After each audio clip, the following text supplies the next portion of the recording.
টেলিফোনে শীর্ষেন্দু মুখোপাধ্যায়ের গল্প। টেলিফোন তুললেই একটা গম্ভীর গলা শোনা যাচ্ছে। 6491 6491। সকাল থেকে ডায়াল টোন নেই। টেলিফোনের হরেক গন্ডগোল থাকে বটে, কিন্তু এই অভিজ্ঞতাটা নতুন।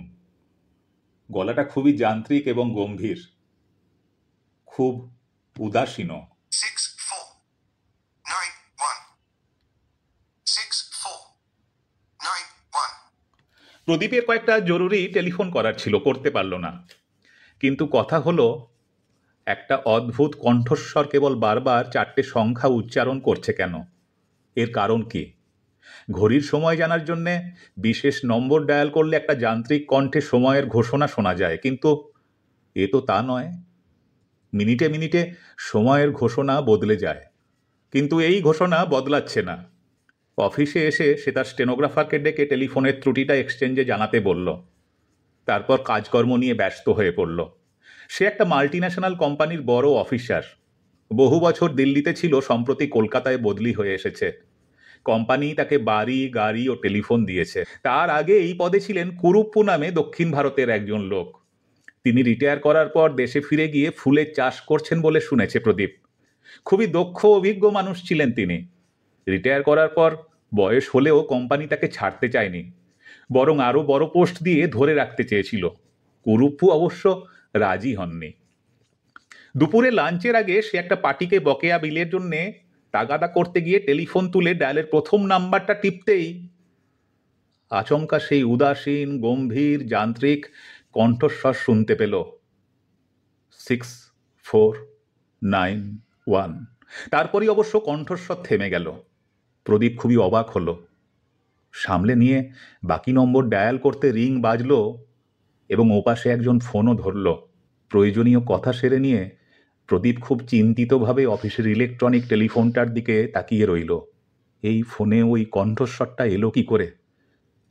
এসব হচ্ছেটা কি? কলকাতার বাড়িতে প্রদীপের আত্মীয় স্বজন কেউ থাকে না। তার মা, বাবা, বোন, ভাই সবাই দিল্লিতে। সে বিয়ে করেনি, একা থাকে। একজন রান্নার ঠিকে লোক রেঁধে দিয়ে যায়, আর ঘরদোর সাফ করা, বাসন মাজা ও কাপড় কাচার জন্যে ঠিকে একজন কাজের মেয়ে আছে। তারা কেউ বাড়িতে থাকে না। আলিপুরের নির্জন অভিজাত পাড়ায় 3 তলার মস্ত ফ্ল্যাটে প্রদীপ সম্পূর্ণ একা।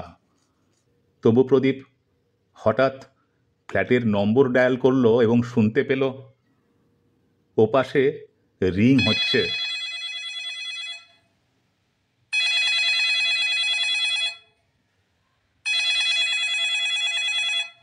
মাত্র 3বার রিং বাজতেই কে যেন ফোনটা ওঠালো, কিন্তু কথা বলল না। প্রদীপ বলল, হ্যালো হ্যালো। কেউ জবাব দিল না। কিছুক্ষণ পর ফোনটা কেউ আসতে নামিয়ে রাখল। দুপুরবেলাতেও প্রদীপের শরীর হিম হয়ে এলো। এসব হচ্ছেটা কি? যদি রং নাম্বারই হয়ে থাকে তাহলে তো ওপাশে কেউ না কেউ সাড়া দেবে। বিকেলে পার্টি ছিল। ফ্ল্যাটে ফিরতে একটু রাতই হয়ে গেল তার। আর ফেরার সময় মাথায় দুশ্চিন্তাটা দেখা দিল। সে অলৌকিকে বিশ্বাসী নয়, কিন্তু কোনো ব্যাখ্যাও তো পাওয়া যাচ্ছে না। দরজা খুলে ফ্ল্যাটে ঢোকার পর একটু গা ছমছম করছিল, তবে আলো জেলে ঝলমলে আধুনিক ফ্ল্যাটটার দিকে চেয়ে তার ভয় ভয় ভাবটা কেটে গেল। তবে ফোনটার ধারে কাছে গেল না সে। প্রদীপের গভীর ঘুম ভাঙল রাত 2টো নাগাদ। হলঘরে ফোন বাজছে।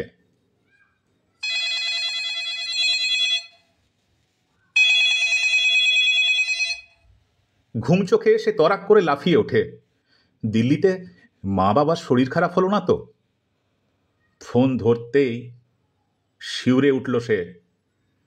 সেই যান্ত্রিক, উদাসীন, গম্ভীর গলা বারবার বলতে লাগলো, 6491 6491। ফোনটা রেখে দিল সে। বাকি রাতটা আর ঘুম হলো না। বিছানায় এপাশ ওপাশ করে কাটিয়ে দিল। কলকাতার টেলিফোন ব্যবস্থা যে খুব খারাপ তা প্রদীপ জানত। তবু সকালে ব্রেকফাস্টের সময় টেলিফোন বেজে উঠতেই প্রদীপ যখন কম্পিত বক্ষে গিয়ে টেলিফোন ধরল, তখন একটি অমায়িক কণ্ঠস্বর বলল, স্যার, আপনার টেলিফোন খারাপ বলে কমপ্লেন করেছিলেন কাল, কিন্তু আমরা টেস্ট করে দেখেছি আপনার লাইনে তো কোনো গন্ডগোল নেই।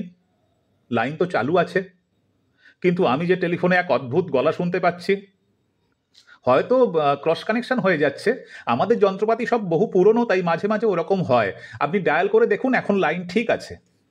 বাস্তবিকই লোকটা কানেকশন কেটে দেবার পর ডায়াল টোন চলে এলো এবং অফিসের নাম্বার ডায়াল করতেই লাইনও পেয়ে গেল প্রদীপ। ফোন স্বাভাবিক হলো বটে, কিন্তু প্রদীপের মাথা থেকে 6491 গেল না।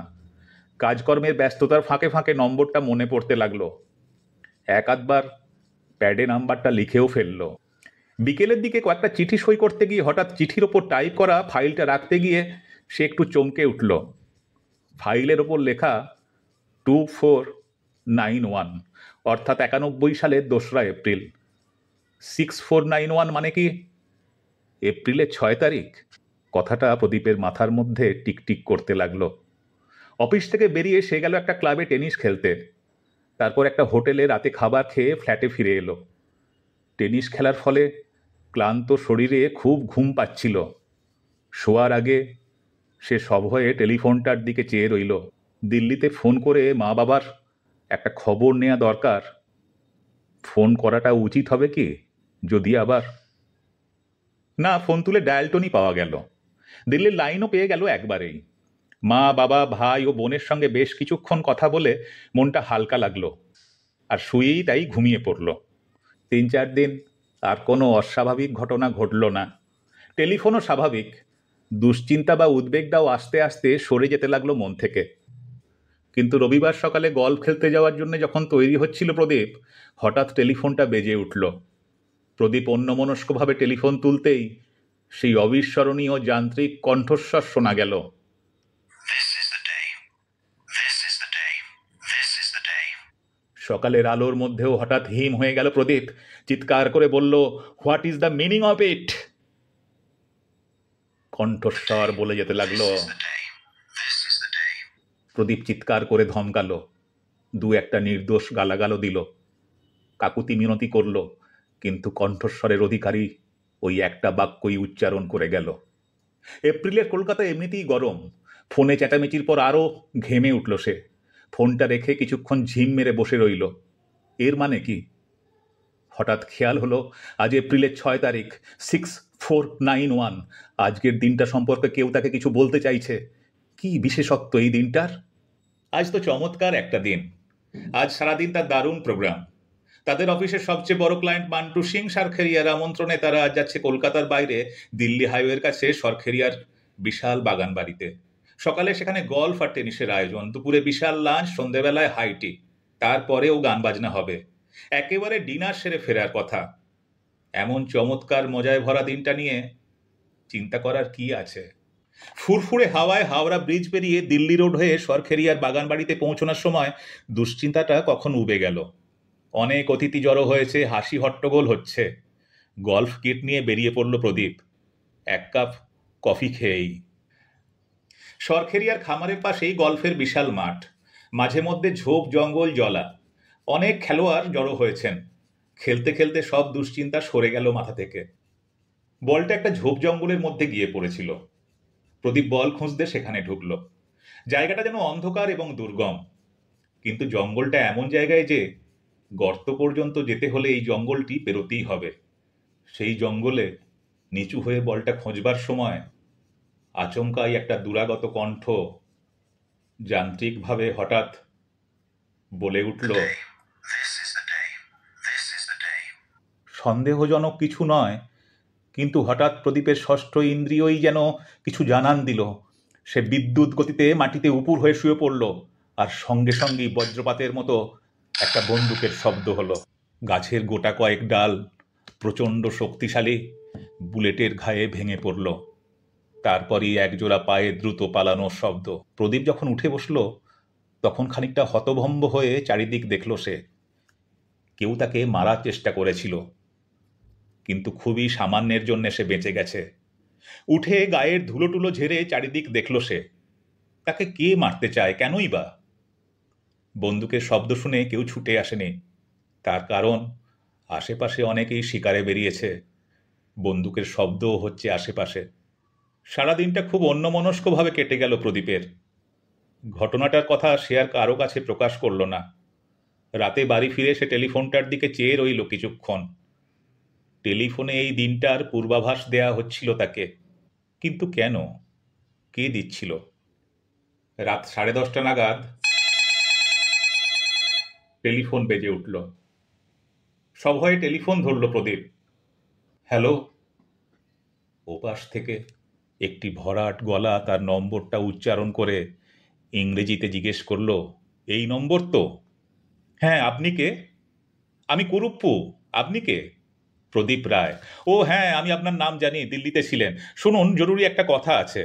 সরখেরিয়ার 1,24,00,000 টাকার একটা বিল ছিল, আপনি কি সেটা পাশ করে দিয়েছেন? না, বিলটা একটু ইররেগুলার। ক্ল্যারিফাই করার জন্য ডিপার্টমেন্টকে বলেছি। খুব ভালো। ওই বিলটা একদম জালি।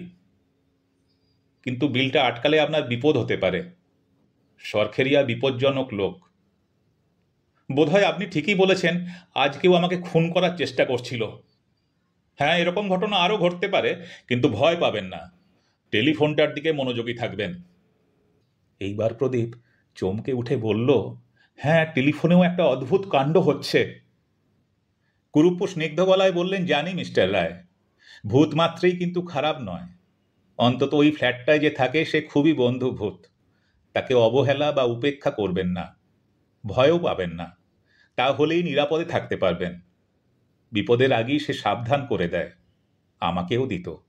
তার পরামর্শেই আমি রিটায়ার করে ফুলের চাষে মন দিয়েছি। আচ্ছা, গুড নাইট। প্রদীপ হাতের স্তব্ধ টেলিফোনটার দিকে হাঁ করে চেয়ে রইল।